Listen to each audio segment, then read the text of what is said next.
बिस्मिल्लाहिर्रहमानिर्रहीम। अस्सलाम वालेकुम स्टूडेंट्स। इस लेक्चर में हम क्लास 10th का चैप्टर नंबर 6 की एक्सरसाइज 6.2 स्टार्ट करेंगे। तो इसमें सबसे पहले हमारे पास डेफिनेशन है मेजर ऑफ सेंट्रल टेंडेंसी की। The measures data used to determine the centre of the data are called measures of central tendency. जब भी किसी डाटा के सेंटर हम फाइंड करें या डिटरमाइन करें उसको हम सेंट्रल टेंडेंसी का नाम देंगे। उसके बाद हमारे पास कुछ और डेफिनेशंस हैं arithmetic mean, metric mean, harmonic mean, median, mode और क्वार्टाइल्स की। Firstly we have to discuss about arithmetic mean. What is arithmetic mean? It is the ratio between sum of the values to the number of the values। ये एक ratio होती है कि जो कि numbers का सम, जितने नंबर्स होते हैं उन सब का सम डिवाइडेड बाय जितने भी नंबर्स होते हैं। इसको हम डायरेक्ट मेथड कहते हैं। ये अरिथमेटिक मीन निकालने का डायरेक्ट मेथड है। हमारे पास इनडायरेक्ट मेथड भी होता है। अब इस डायरेक्ट मेथड के अंदर हमारे पास ये जो एक्स बार है, एक्स बार सिंबल होता है अरिथमेटिक मीन का। एक्स जो हमारे पास नंबर होता है वो गिवन वैल्यूज़ होती हैं, जो भी डाटा होता है हमारे पास गिवन। और ये जो साइन है सिग्मा, इसको समेशन कहते हैं। और एन जो होता है वो नंबर ऑफ़ वैल्यूज़ होती हैं। जितनी नंबर ऑफ़ वैल्यूज़ हों, 10 हो सकती हैं, 15 वैल्यूज़ हो सकती हैं, जितनी भी वैल्यूज़ हों, ये एन उस चीज़ को डिनोट करेगा। तो ये डायरेक्ट मेथड था। अब इनडायरेक्ट मेथड में हमारे पास x bar equal to A plus summation D by N होगा। इसको इनडायरेक्ट मेथड का नाम देते हैं। डी हमारे पास क्या होगा, डी डेविएशन होता है। ये एक्चुअली इक्वल होता है एक्स माइनस ए के। और ए जो है वो क्या होता है, एनी वैल्यू ऑफ एक्स। जो हमारे पास डाटा दिया होता है उसमें से कोई भी वैल्यू हम पिक करके उसको ए कह सकते हैं। और अज्यूम्ड वैल्यू, इसको अज्यूम्ड वैल्यू भी कहा जाता है और एनी वैल्यू ऑफ एक्स भी कहा जाता है। और डी जो होता है वो डेविएशन होता है।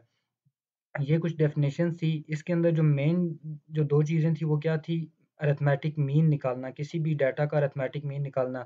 तो इसके 2 मेथड होते हैं, डायरेक्ट मेथड और इनडायरेक्ट मेथड। और ये दोनों मेथड हम यूज़ करके कुछ क्वेश्चन सॉल्व करेंगे।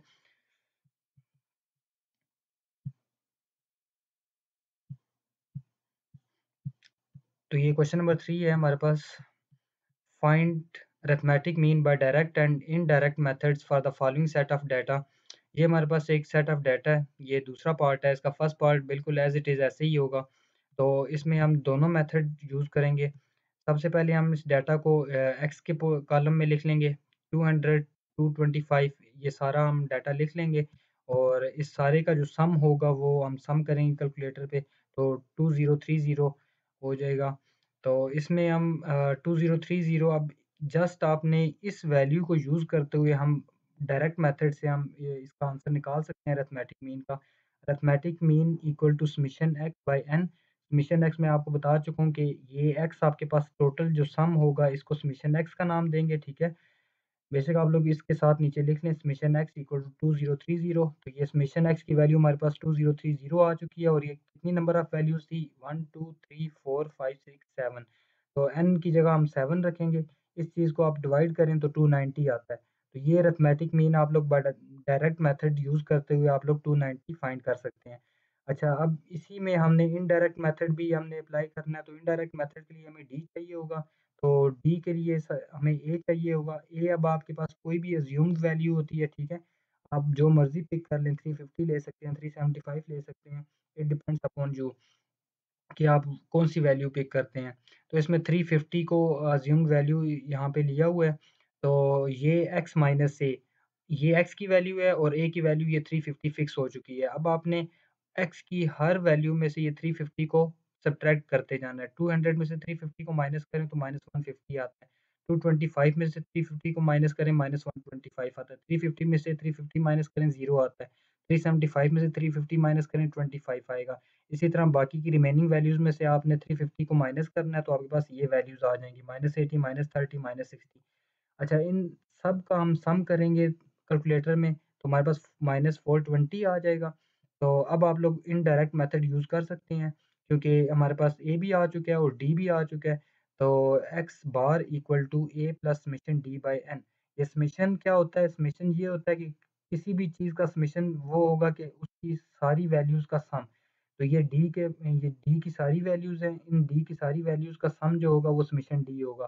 तो समेशन डी हमारे पास -420 आया हुआ है। तो आपने ये समेशन डी की जगह -420 रखना है और एन की जगह 7 और ए की जगह 350 क्योंकि हमने 350 पिक किया था। तो इसको आप लोग कैलकुलेट करें तो आप लोगों के पास इसका आंसर भी 290 ही होगा। तो ये डायरेक्ट मेथड से 290 आया है और ये इनडायरेक्ट मेथड से ये आप लोग कैलकुलेटर में आप लोग इजीली चेक कर सकते हैं, ठीक है, वेरीफाई कर सकते हैं। तो ये जब भी आपके पास क्वेश्चन में वो कोई डाटा दे दे और उसको कहे कि उसका अरिथमेटिक मीन फाइंड करें बाय डायरेक्ट मेथड या इनडायरेक्ट मेथड, तो डायरेक्ट मेथड के लिए आपने ये फार्मूला यूज़ करना है, x bar equal to summation x by n, and indirect method के लिए आपने x bar equal to A plus summation D by N, ये फार्मूला यूज़ करना होगा। इसके अंदर मैं फिर बता रहा हूँ आप लोगों को कि ए जो है any assumed value from the data and d is the deviation and n is the number of all terms, जितनी भी टर्म्स दी होंगी डाटा के अंदर वो नंबर ऑफ वैल्यूज़ या नंबर ऑफ टर्म्स होंगी, ठीक है? तो ये आपके पास इनडायरेक्ट मेथड का फार्मूला यूज़ होते हुए 290 आया और ये डायरेक्ट मेथड से। अब हम नेक्स्ट क्वेश्चन की तरफ बढ़ते हैं। नेक्स्ट क्वेश्चन हमारे पास क्वेश्चन नंबर 5 है। The marks obtained by students of class 11 in mathematics are given below. Compute arithmetic mean. Arithmetic mean हमने फाइंड करना है by direct and indirect method. इस पे भी हमने डायरेक्ट और इनडायरेक्ट मेथड यूज़ करना है। तो अब पिछले क्वेश्चन में हमारे पास जो डाटा दिया हुआ था वो एक्स में दिया हुआ था। अब हमारे पास ग्रुप्स दिए हुए हैं 0 से 9, 10 से 19, 20 से 29। ये ग्रुप्स भी कह सकते हैं, क्लासेस भी कह सकते हैं, ठीक है? और फ्रीक्वेंसी साथ दी हुई है 2, 10, 5, 9, 6, 7 और 1। अब ये हमारे पास ग्रुप डाटा है, ठीक है? ग्रुप डाटा में हमारे पास फ्रीक्वेंसी गिवन होती है। जिसमें फ्रीक्वेंसी ना हो उसको हम अनग्रुप डाटा कहते हैं। जैसे कि हमारे पास प्रीवियस क्वेश्चन था उसको हम अनग्रुप डाटा कह सकते हैं। तो इस ग्रुप डाटा के लिए हम जो है वो कैसे करेंगे? आपने एक ग्रुप्स का कॉलम बनाना है, ठीक है? ये ग्रुप्स का कॉलम आपने लिख लेना है। फिर आपने ये फ्रीक्वेंसी सिंबल एफ से रिप्रेज़ेंट किया। एफ के कॉलम में आपने 2, 10, 5 to up to so on f 1 तक लिख लेना है। ये 1 तक आप लोगों ने लिख लेना है और फिर आपने एक्स एक्स फाइंड करना है। अब एक्स कैसे फाइंड किया जाए? ये जो ग्रुप होगा इसके दोनों नंबर्स को प्लस करके 0 लोअर क्लास और अपर क्लास दोनों को प्लस करके आपने 2 पे डिवाइड करना होगा। 0 प्लस 9 डिवाइडेड बाय 2 करें तो आपके पास 4.5 आता है। इसी तरह 10 को 19 में ऐड करके 2 पे डिवाइड करें तो 14.5 आएगा। इसी तरह बाकी की क्लासेस को आपने ऐड करके 2 पे डिवाइड करते जाना है, ठीक है? ये जितनी भी क्लासेस हैं। अच्छा ये इधर बीच में इधर मिसप्रिंट हुआ है तो ये आपने देख लेना ये कौन-सा है 50 से लेकर 59 तक, ठीक है? तो ये आपने ठीक कर लेना है और 60 से 69 तो 50 से 59 50 और 59 को ऐड करके 2 डिवाइड करें तो ये 381.5 आएगा। इसी तरह 60 प्लस 69 प्लस करके 2 पे डिवाइड करें तो आपके पास 64.5 आ जाएगा। तो ये आपके पास अच्छा ये मैं आगे चला गया था। ये आपके पास ये एक्स आ जाएगा, ठीक है? ये सारा एक्स आ जाएगा। अब आपने इसका भी सम फाइंड कर लेना है, ठीक है? ये इस सारे का सम फाइंड करना है तो आपके पास 40 आ जाएगा इसका सम समेशन एफ इसको समेशन एफ कहेंगे। आप लोगों ने बेशक नीचे लिख लेना समेशन एफ इक्वल टू 40 और इसी तरह इस एक्स का सारे का सम आप लोग फाइंड कर सकते हैं। अच्छा इससे अब आपने एक्स को एफ के साथ मल्टीप्लाई करते जाना है। 2 को 4.5 से मल्टीप्लाई करें 9 आ जाएगा। 10 को 1 4.5 से मल्टीप्लाई करें 145 आ जाएगा। इसी तरह 5 को 24.5 से मल्टीप्लाई करें ये दोनों वैल्यूज़ को मल्टीप्लाई करते जाएँ, वो आपके पास एफ एक्स वाला कॉलम बनता जाएगा। तो ये सारा इफ़ेक्ट्स का कॉलम बन चुका है। अब आप लोगों ने इन सबको ऐड करना है, ठीक है? और ये इसका समेशन एफ़(x) जो आएगा वो क्या आ जाएगा 300 आ जाएगा। और x में से कोई भी वैल्यू आप लोग अज़्यूम कर लें, उसको a का नाम देंगे क्योंकि इनडायरेक्ट मेथड के अंदर हमें जो है वो a भी यूज़ करना पड़ेगा इसलिए इसमें 34.5 मोस्टली जो है ना वो इन बिटवीन वाली जो टर्म्स या वैल्यूज़ होती हैं वो उन्हीं को a अज़्यूम करता है, ठीक है? तो इसके अंदर अब हमने डी फाइंड करना है, तो डी हम जानते हैं कि डी एक्स माइनस ए के इक्वल होता है। तो अब आपने एक्स में से ए को माइनस करते जाना है। 34.5 को 4.5 से माइनस करना है, 14.5 से माइनस करना है, इन सब से माइनस करते जाना है 1 बाय 1 और उसको फिर लिखते जाना है। 4.5 में से 34.5 माइनस करें तो 30 बचता है, -30। इसी तरह ये -20 बचेगा, -10, 0, 10, 20 और 30। तो ये आपने सिंपल एक्स की हर वैल्यू में से 34.5 को जो भी आपने ए फिक्स कर दिया उसको माइनस करते जाना है। आपके पास ये वैल्यूज़ आती जाएँगी, ठीक है? तो ये कॉलम आपके पास डी का बन चुका है। अब आपने डी वाली टर्म को आपने मल्टीप्लाई करना है एफ के साथ। पहले हमने एफ को एक्स के साथ मल्टीप्लाई करके एफ एक्स वाला कॉलम बनाया। अब हमने डी को मल्टीप्लाई करना है एफ के साथ एफ डी वाला कॉलम बनाएँगे। 2 को 30 से मल्टीप्लाई करें -60 आता है, ये पहला नंबर आ गया। 10 को मल्टीप्लाई करें 20 से, -20 से, तो ये आपके पास -200 आ गया। इसी तरह -50, 0, 60, 140 और 30 भी इसी तरह आ जाएगा। तो अब इस सारे का सम फाइंड करना है, इस सारे का सम फाइंड करें तो -80 आता है। तो अब हमने इसके ऊपर फ़ॉर्मूला यूज़ करना है, ठीक है? तो ये मैं आपको ये शो करवा रहा हूँ कि एफ का इसने समेशन फाइंड किया हुआ है, एफ एक्स का समेशन फाइंड किया हुआ है, एफ डी का समेशन फाइंड किया हुआ है, ठीक है? तो अब हम देखते हैं कि ग्रुप इसके लिए डायरेक्ट मेथड और इनडायरेक्ट मेथड के लिए हम कौन सा फार्मूला यूज़ करेंगे।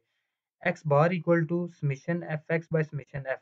अच्छा, अब हमारे पास फ्रीक्वेंसी गिवन थी, वैसे हमारे पास जो फार्मूला होता है वो ये होता है x bar equal to summation X divided by N. अब जब फ्रीक्वेंसी दी हुई है, मैंने आपको बताया था कि जिस डाटा के अंदर फ्रीक्वेंसी हो उसको कहते हैं ग्रुप डाटा, मतलब कि वो ग्रुप डाटा होता है, ठीक है? और जिसके अंदर फ्रीक्वेंसी ना गिवन हो तो उसे कहते हैं अनग्रुप डाटा, जो कि हम पहले एक क्वेश्चन कर चुके हैं। उसमें हमने डायरेक्ट मेथड और इनडायरेक्ट मेथड से हमने मीन निकालना सीखा। लेकिन जिसके अंदर फ्रीक्वेंसी आ जाए तो उसके अंदर पहले आपने एक्स की हर टर्म को एफ के साथ मल्टीप्लाई करना होता है और उसका समेशन लेना होता है, जो भी उसका समेशन आए फिर उसकी वैल्यू लिखनी होती है। समेशन एफ एक्स हमने फाइंड किया था 1300 आया था और एफ फ्रीक्वेंसी का समेशन फाइंड किया था उसका 40 आया था। अगर नहीं फाइंड किया था तो आप लोगों ने फाइंड कर लेना है, ठीक है? ये आप लोगों ने समेशन एफ एक्स फाइंड कर लेना है और इसी तरह समेशन एफ फाइंड कर लेना है। ये दोनों को पुट करना है, ठीक है? और इसको डिवाइड करें 32.5 आ जाता है। इसी तरह X bar equal to A plus summation F D by summation F. देखें जस्ट उसके फार्मूला के अंदर आपके पास समेशन एक्स आ रहा था, जस्ट आपने एफ साथ में ऐड कर दिया समेशन एफ एक्स और एन की जगह उसने क्या लिख लिया समेशन एफ। और इधर भी इसने यही किया summation F D by summation F और ए ऐड कर दिया। तो ए की वैल्यू हमने खुद की हुई थी 34.5 हमने चूज़ की थी और समेशन एफ डी हमने फाइंड किया था -80 था, समेशन एफ हमारे पास 40 था। ये 40 80 से कैंसिल हुआ, 2 रह गया, -2 2 इसमें से माइनस किया तो 34.5 में से 32.5 आ गया। तो ये देख सकते हैं आप लोग, ये दोनों आंसर सेम है, ठीक है? ग्रुप डाटा का और अनग्रुप डाटा का डायरेक्ट मेथड और इनडायरेक्ट मेथड का आपके पास आंसर सेम होना चाहिए, ठीक है? इन दोनों के फार्मूलाज डिफरेंट हैं बट आंसर सेम होना चाहिए। ये इसका क्वेश्चन नंबर 5 था।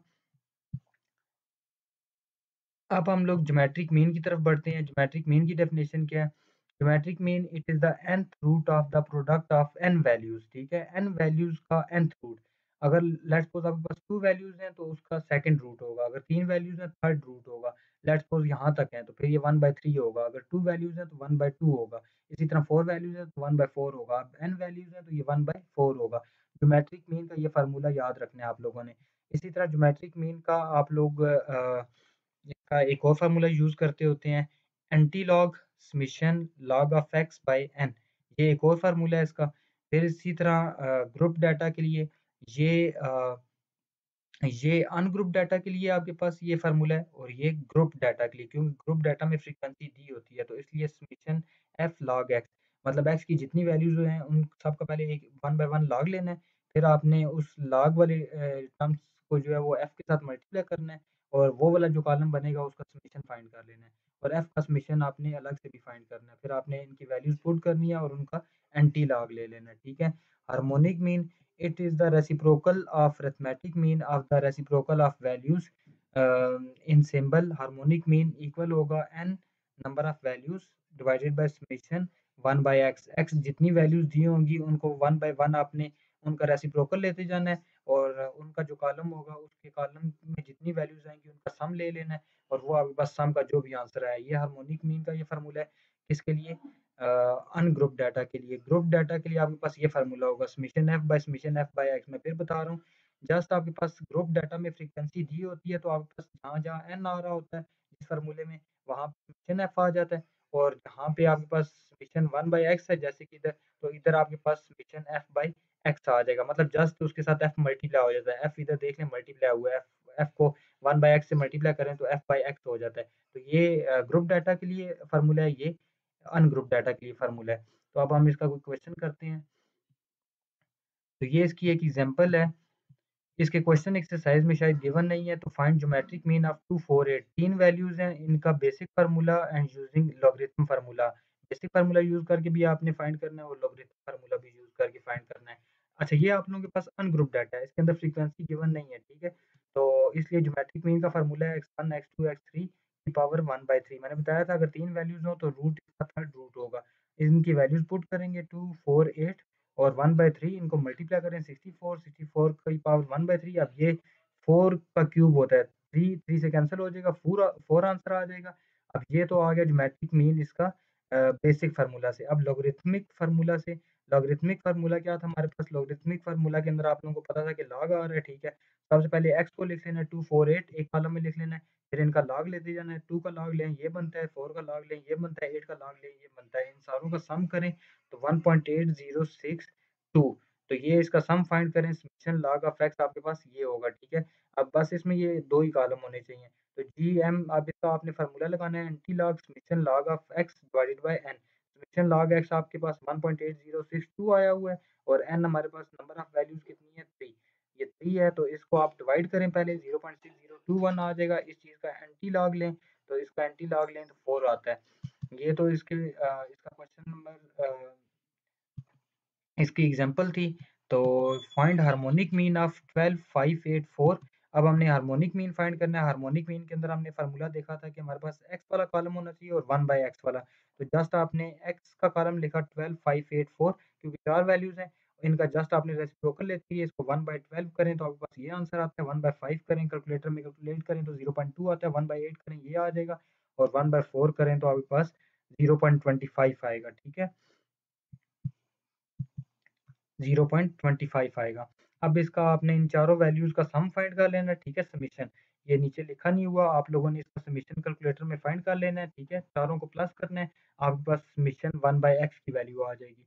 अब हमारे पास टोटल वैल्यूज़ 4 हैं, तो n की जगह 4 लिखेंगे, और समेशन 1/x इन चारों वैल्यूज़ का सम जो होगा वो आपके पास 0.6583 होगा। ये आप लोग इनका सम कैलकुलेटर में चेक कर सकते हैं। तो 4 डिवाइडेड बाय 0.6583 करें तो 6.08 हार्मोनिक मीन का सॉल्यूशन होगा, ठीक है। ये क्वेश्चन अक्सर शॉर्ट क्वेश्चंस में आते होते हैं बोर्ड के पेपर में, तो आप लोगों ने इनको कर लेना है, प्रैक्टिस कर लेनी है। ये आप लोगों की आपकी ये एक्सरसाइज में मौजूद नहीं है, लेकिन आप लोगों ने कर लेने हैं। ये क्वेश्चन इंपॉर्टेंट है कि ज्योमेट्रिक मीन कैसे फाइंड किया जाता है। 3 वैल्यूज़ हो, 4 हो, आपको मैंने बता दिया, जस्ट आपने पावर में 1/3, 1/4 या इस तरह से रख लेना होता है। जितनी वैल्यूज़ होती हैं उतना ही रूट उसका रख लेना होता है। तो आपके पास ये बेसिक फार्मूला यूज़ भी कर सकते हैं, एंटी लॉग वाला भी फार्मूला यूज़ कर सकते हैं। इसमें जस्ट आपने एक्स वाला कॉलम और लॉग लॉग एक्स वाला कॉलम बनाना होता है। बाकी आपके पास ये समेशन इसके अंदर ये यूज़ हो जाता है, और आप इज़िली फाइंड कर सकते हैं। तो इसी तरह हम क्वेश्चन नंबर 6 की तरफ बढ़ते हैं। क्वेश्चन नंबर 6 में हमारे पास the following data relates the ages of children in school. In a school, compute mean age by direct and shortcut method taking any provisional mean। Class limit दी हुई है, फ्रीक्वेंसी दी हुई है। अब आपके पास ये ग्रुप डाटा है, मैंने आपको बताया था जिसके अंदर फ्रीक्वेंसी दी हुई हो ये ग्रुप डाटा होता है, ठीक है। Also compute geometric mean and harmonic mean. इसके अंदर भी आपने ज्योमेट्रिक मीन और हार्मोनिक मीन फाइंड करना है। सबसे पहले आपने ये जो आपके पास जितना डाटा दिया हुआ है उसके 2 कॉलम बना लेने हैं, ठीक है। क्लास लिमिट का कॉलम बना लेने हैं, फ्रीक्वेंसी एफ के कॉलम बना लेने हैं, ठीक है। और इसमें आप लोगों ने फ्रीक्वेंसी का सम ले लेना है, इन चारों वैल्यूज़ का सम करें 50 आता है, ये समेशन एफ आ गया। मैं फिर बता रहा हूँ, जो भी हम जिस कॉलम का सम लेते हैं वो असल में उस चीज़ का समेशन होता है। बस ये एफ दिया हो तो समेशन एफ होता है, अगर एक्स का सम फाइंड करना हो समेशन एक्स होता है, लॉग ऑफ एक्स का हो तो समेशन लॉग ऑफ एक्स, बस आपने समेशन का साइन उसके साथ लगा देना होता है। तो ये आपके पास 5, 8, 11, 15 ये कहाँ से आए? ये एक्स वैल्यूज़ मैंने आपको बताया था, जब भी ग्रुप्स या क्लासेस दिए हों तो उनकी लोअर और अपर लिमिट को या क्लास को प्लस करके 2 पे डिवाइड करते हैं। 4 + 6 डिवाइडेड बाय 2 करें 5 आता है। इसी तरह 7 + 9 डिवाइडेड बाय 2 करें 8 आता है। ये इन दोनों को प्लस करके डिवाइड करें 11 आता है, ये 14 आता है। फिर आपने x को f के साथ इधर x का लॉग लेते जाना है। 5 का लॉग लें ये बनता है, 8 का लॉग, 11 का लॉग ये बनेगा, 14 का लॉग ये बनेगा। फिर log ऑफ x आ चुका है। अब log ऑफ x को आपने मल्टीप्लाई करवाना है f के साथ, ठीक है? क्योंकि ये ग्रुप डाटा है। तो 10 को मल्टीप्लाई करें 0.6990 से तो ये 6.990 आता है। 20 को मल्टीप्लाई करें 0.9031 से तो ये आंसर आएगा। बाकी दोनों रिमेनिंग भी आपने इसी तरह मल्टीप्लाई करने हैं और इन सारों का सम फाइंड करना है। अब आपके पास ये चीज़ क्या आई है? ये सारा सम जो आया ये क्या है? ये summation f log of x आया है, ठीक है? एक तो इसने f का समेशन फाइंड कर लिया और f log ऑफ x का समेशन फाइंड कर लिया। अब आपने एंटी लॉग वाला फार्मूला यूज़ करना है, geometric mean equal to antilog summation f log of x by summation f। तो summation F log of X की वैल्यू ये आई है, ये पुट करनी है, और समेशन एफ की वैल्यू 50 आई है, 50 पुट करनी है, इसको डिवाइड करें 0.9323 आया है, इसका एंटी लॉग ले लें 8.56, मैट्रिक मीन का ये आंसर आ गया। अब ये हमारे पास आया है ज्योमेट्रिक मीन का। हार्मोनिक मीन में आप लोगों को पता है 2 कॉलम चाहिए होते हैं, एक तो x और एक 1/x। जस्ट आपने इसकी वैल्यूज़ को 1/5, 1/8, 1/11, 1/14 करके डिवाइड करना है, उसका समेशन फाइंड करना है और उसी तरह आप लोगों ने इसके हार्मोनिक मीन के फार्मूले में पुट कर लेने हैं। अब हम देखते हैं कि ये क्या है। तो ये आप लोग देख सकते हैं इसने जस्ट इसने क्या किया हुआ है कि f/x इसने सबसे पहले इसने 1/x करके इसने वैल्यूज़ निकाली हुई हैं, ठीक है। इसने वैसे वो कॉलम नहीं बनाया, आप लोग अगर बना लें तो ज़्यादा बेहतर है। इसने डायरेक्ट काम किया हुआ है, इसने x की वैल्यू को f की वैल्यू के साथ डिवाइड कर दिया, ठीक है। ये मैं आप लोगों को दिखा देता हूँ। इसने f की वैल्यू को इसने डिवाइड किया हुआ है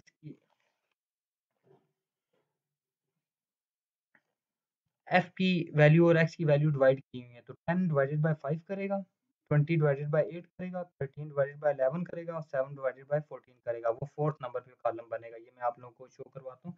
ये देख सकते हैं आप लोग। तो f की वैल्यू ऊपर रखी, x की वैल्यू नीचे रखी। तो ये कॉलम आपके पास f/x का बन गया, ठीक है। 2, 2.5, 1.1818, 0.5, 6, इन सारों का सम फाइंड करना है। इन सारों का सम आप फाइंड करें तो 6.1818 आ जाएगा और ये आपके पास हार्मोनिक मीन का फार्मूला होगा summation f divided by summation f/x। तो ये हार्मोनिक मीन का फार्मूला है आपके पास। समेशन f जो है हमने फाइंड किया हुआ था 50 था। अच्छा, ये शायद आप लोगों को नज़र नहीं आया, ये अभी आप लोग देख सकते हैं, ठीक है। ये f की वैल्यू ऊपर रखनी है, x की वैल्यु नीचे रखनी है, ठीक है। f/x करें तो 2 आ जाता है, 2.5 आ जाता है, 1.1818 आ जाता है और 0.5 आ जाता है। तो ये इन सारों का सम फाइंड करें 6.1818 आएगा। समेशन f हमने फाइंड किया हुआ था 50 था और समेशन f/x भी फाइंड किया 6.1818 आया। तो ये आप डिवाइड करें, आपके पास 8.09 हार्मोनिक मीन का आंसर 8.09 आ जाएगा।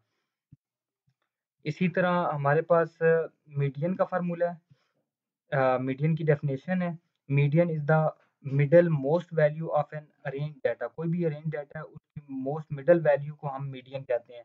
तो median equal to n+1/2 observation या टर्म्स का ये फार्मूला होता है। n में 1 ऐड करके 2 पे डिवाइड करना होता है। If number of values will be even, अगर हमारे पास 4 या 6 या 8 वैल्यूज हों, इवन नंबर ऑफ वैल्यूज हों, तो उसके लिए मीडियन का फार्मूला ये होगा 1/2 n/2th value plus n+2/2th value, ठीक है। मतलब ये फार्मूला होगा। इसके अंदर हम क्वेश्चन करेंगे, आप लोगों को समझ आ जाएगा। Mode is the value which occurs most frequently in the data. जो डाटा के अंदर मोस्टली रिपीट हो रही हो उसको कहते हैं मोड। अब इसके अंदर रिपीट कर रहा है, मोस्टली जो रिपीट कर रहा है सबसे ज़्यादा वो आपके पास 9 और 5 और 9 और 5 है, ठीक है। तो इसका मोड 5 और 9 है, ठीक है। मोड इक्वल टू 5 लिखेंगे, कोमा 9 लिखेंगे, ठीक है। ये दो इसके मोड है जिसमें ये ज़्यादा वैल्यूज़ यूज़ हो रही हैं, ठीक है। अगर ये आपके पास जस्ट एक वैल्यू ऐसी होती जो सबसे ज़्यादा रिपीट हो रही होती तो इसका मोड जस्ट एक नंबर होता, ठीक है।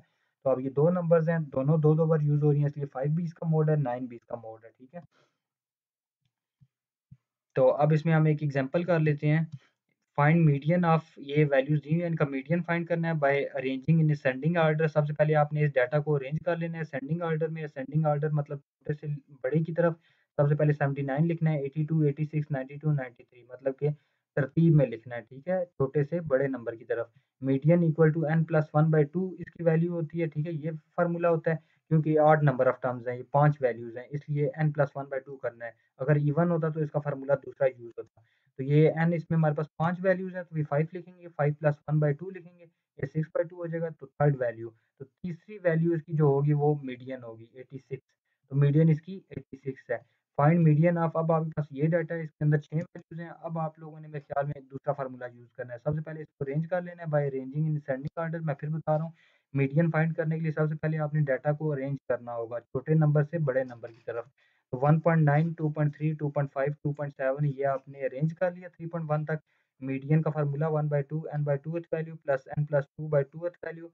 तो जस्ट इसके अंदर n की जगह आप लोगों ने, ये 6 नंबर ऑफ वैल्यूज़ हैं, तो आपने n की जगह 6 पुट करना है, 6 डिवाइडेड बाय 2 और इस n की जगह 6 पुट करना है, 6 प्लस 2/2। तो इनको कैलकुलेट करें तो ये 8/2 बनता है, ये 4 बन जाता है और ये 3 बन जाता है।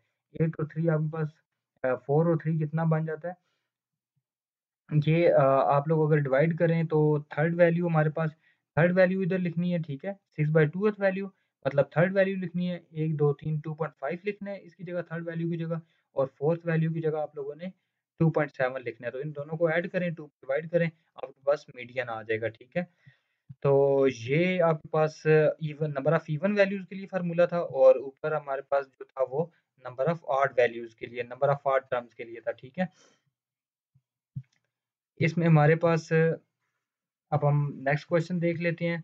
इसमें हमारे पास median equal to L plus H by F अच्छा यहाँ तक हमारे पास क्वेश्चन थे। मीन के देखे, मीडियन के देखे, मोड देखा हमने और उसके बाद हमने और भी चीज़ें देखी। तो इंशाल्लाह हम नेक्स्ट लेक्चर में हम बाकी क्वेश्चंस करेंगे। तो अपना ख़्याल रखिएगा। अल्लाह हाफ़िज़।